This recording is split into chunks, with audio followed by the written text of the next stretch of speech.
Hello friends, welcome to my YouTube channel. देखिए, आज जो मैं बहुत सारे लोग मुझसे कमेंट्स भी आते हैं कि आपके यहाँ पर गमले में इतनी जिस तरीके से पॉट में ये फ्रूटिंग हो रही है, हमारे यहाँ नहीं होती है। देखिए, इसका एक रीज़न भी होता है। कुछ हम ऐसी गलतियाँ कर देते हैं, कुछ हम ऐसी मिस्टेक कर देते हैं, उसकी वजह से भी ये सारी समस्याएँ आती है कि प्रॉपर फ्लावरिंग होती है बट फ्रूटिंग नहीं हो पाती है। तो आज मैं कुछ रीजन्स शेयर करूँगी कि अगर आपके यहाँ प्रॉपर फ्रूटिंग नहीं होती तो आप कुछ इन टिप्स को अगर आप फॉलो करेंगे तो आप भी इस तरीके से भरपूर फल जो गमले में ले सकते हैं। देखिए, छोटा सा गमला है, कोई बहुत बड़ा भी पॉट नहीं है, और इस तरीके से उसमें फ्रूटिंग हो रही है। और ये देखिए, स्टार फ्रूट का प्लांट मेरा 1 साल 1.5 साल पुराना ही प्लांट है, उसमें भी देखिए कितनी अच्छी फ्रूटिंग हो रही है। तो मैं शेयर करूँगी कि किस तरीके से आप ज़्यादा से ज़्यादा फ्रूटिंग ले सकते हैं। बहुत सारी वीडियो देखी अभी मैंने एप्पल बेर में, काफ़ी अच्छे देखिए फल लगे हुए हैं। इस तरीके ऐसा नहीं है कि गमले में फल कम लगते हैं, उनका साइज़ अच्छा नहीं होता है, सभी चीज़ें अच्छी होती हैं, बट कुछ थोड़ी-सी चीज़ों का आप ध्यान रखिए, आपको बेटर फल और फ्रूट अच्छे से मिलेंगे। वीडियोस पसंद आए तो प्लीज़ चैनल को लाइक, शेयर और सब्सक्राइब ज़रूर कीजिए।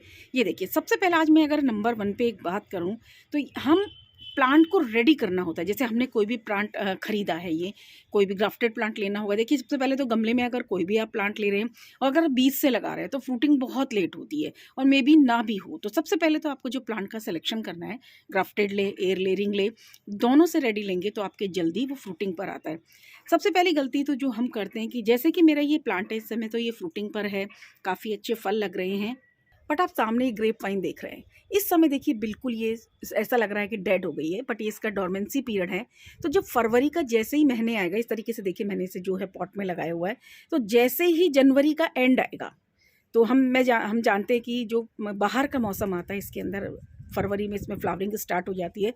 तो जनवरी में ही आपको अपने पौधे पर कुछ ज़रूरी काम करने होते हैं, यानी कि उसे अच्छे से फर्टिलाइज़र देना होता है। मैंने बहुत सारे वीडियोज़ में काफ़ी सारे प्लांट्स पर, इस पर टॉपिक पर शेयर किया है कि किस तरीके से आपको इनको देना होता है कि चारों तरफ की मिट्टी को निकालिए। अगर आपका पौधा 1 से 2 साल पुराना हो गया है तो 2-2, 3-3 इंच आप मिट्टी निकाल दीजिए और फिर भरपूर मात्रा में उसे गोबर की खाद दीजिए। उसमें बहुत सारे फर्टिलाइज़र जो हम डालते हैं उन्हें पूरी तरह से ऑर्गेनिक, देखिए मैं जितने भी फ्रूट्स और वेजिटेबल ग्रो करती हूँ सारे ऑर्गेनिक है और उसका रिजल्ट है, ऐसा कोई केमिकल का यूज़ नहीं करती हूँ।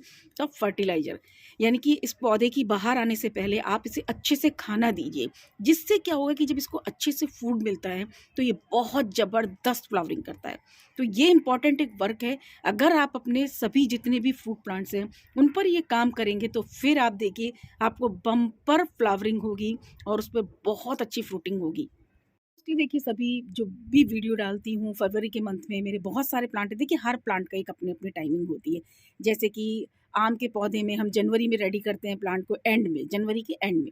इसी तरीके से ये ऑल टाइम मैंगो की वैरायटी है, तो देखिए इसमें तो पूरे साल फ्लावरिंग और फ्रूटिंग चलती रहती है। तो इसके टाइम टू टाइम हम इसको अपने जो फर्टिलाइज़र भी ऐड करते हैं। दूसरा मैं एक चीज़ ये भी कहूँगी कि जब भी हम अपने प्लांट को रेडी कर रहे हैं, फर्टिलाइज़र वगैरह जब हम जैसे ही ऐड करते हैं, उससे कुछ दिन पहले ही आप 2 काम और करें। 2 स्प्रे अपने प्लांट पर कर दीजिए। एक नीम ऑयल का स्प्रे कर दीजिए और उसके 1 वीक बाद आप जो है फंगिसाइड का स्प्रे कीजिए। फिर आप देखिए, अक्सर क्या होता है हमारी फ्लावरिंग कई बार हम नोटिस करते हैं बहुत अच्छी होती है, बट उसके बाद क्या होता है वो डैमेज हो जाते हैं, कीड़ा लग जाता है, ये सारी बहुत सारी प्रॉब्लम्स आती है। अगर आपने फंगिसाइड का स्प्रे कर दिया और नीम ऑयल का स्प्रे कर दिया, फिर आपके प्लांट पर जो न्यू शूट्स आते हो, अक्सर क्या होता है जो न्यू शूट्स आते हैं उन पर एफिड्स का अटैक बहुत होता है। तो अगर आपने ये छोटा सा एक काम कर लिया तो ये प्रॉब्लम काफ़ी हद तक सॉल्व हो जाती है। प्लांट्स में जो बीमारियां आती है, जैसे मैंगो में आप देखेंगे बहुत सारी डिजीज़ आती है, वो काफ़ी सॉल्व हो जाती है। देखिए, मैं गमले की ही मोस्टली इस तरीके से छोटी-छोटी बातें आपको बता रही हूँ। जो ये स्टेम होता है उस पर नीम ऑयल लगा दीजिए या बोर्डो पेस्ट आता है वो लगा दीजिए। तो उससे क्या होगा, आपका प्लांट सेफ हो जाता है। ये 2 काम आप करिए, फिर देखिए आपकी कितनी फ्रूटिंग होगी। अब अगर मैं थर्ड नंबर पे बात करूँ तो वाटरिंग की बात करूँगी। देखिए क्या होता है, जैसे ये स्टेज है मेरे प्लांट की, आप देख रहे हैं इस समय फ्रूटिंग हो रही है। बहुत सारे प्लांट हैं उनमें भी अभी अमरूद काफ़ी लगे हुए हैं, मैं वीडियो में शेयर भी करती हूँ आपके साथ। तो देखिए ये स्टेज है, अगर इस समय इसकी मिट्टी सूख जाएगी, यानी कि इसकी मिट्टी में नमी बने रहना बहुत ज़रूरी है, जितने भी ये फ्रूट लगे हैं, वरना ये सारे ड्रॉप आउट हो जाएंगे। तो हर स्टेज पर आपको पानी का ध्यान रखना है।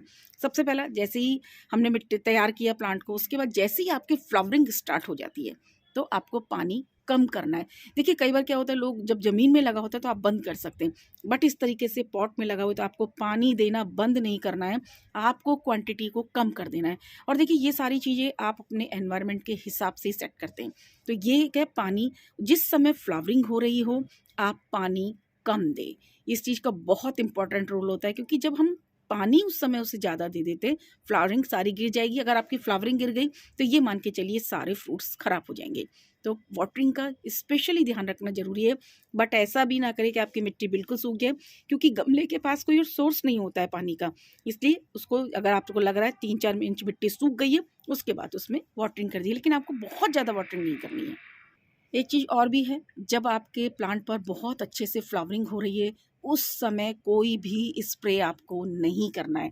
यानी कि फ्लावरिंग आने से पहले ही स्प्रे किए जाते हैं, उस समय अगर आपने स्प्रे किया, और ना ही कोई पानी का छिड़काव अपने फूलों पर करना है, वरना वो ड्रॉप आउट हो जाते हैं। और एक चीज़ और भी है, सनलाइट। आप जितने भी फ्रूट्स लगाना चाहते हैं, जितने भी, आप ये मान के चलिए कि अगर आपके टेरेस पर 6 घंटे की मिनिमम धूप आती है तभी आप फ्रूटिंग ले सकते हैं। किसी भी फ्रूट प्लांट के लिए सनलाइट का होना बहुत ज़रूरी है। देखिए मेरा जो टेरेस है, इसलिए कई बार होता है कि समर में बहुत ज़्यादा धूप भी हो जाती है। मेरे कुछ जो वेजिटेबल्स होती हैं उनको वो भी होता है, लेकिन जो फ्रूट प्लांट होते हैं उन्हें बहुत अच्छी धूप होनी चाहिए। यानी कि आप इन्हें अच्छे से धूप देंगे तभी आपके यहाँ फ्रूट्स ज़्यादा से ज़्यादा लगें। आप सोच रहे हो कि आपको 1-2 घंटे की धूप प्रोवाइड करा देंगे, और आप सोच रहे इस तरीके से आप संतरा ले लेंगे या नींबू लगा लेंगे या आम आपके यहाँ लग जाएंगे, पॉसिबिलिटी नहीं है। तो आपको ये काम करना पड़ेगा, अपने प्लांट को फुल सनलाइट में रखना पड़ेगा। अब एक प्रॉब्लम और भी आती है कि फ्लावरिंग भी हो गई है बट हमारे यहाँ फ्रूट्स नहीं बनते हैं। तो उसका एक रीज़न ये भी होता है कि हमारे यहाँ जो पॉलिनेशन होता है वो प्रॉपर तरीके से नहीं हो रहा है। अब देखिए इतने सारे मेरे पास, आई थिंक बहुत सारे फ्रूट है, 45 फ्रूट प्लांट्स मेरे पास है, हैंड पॉलिनेशन पॉसिबल नहीं है।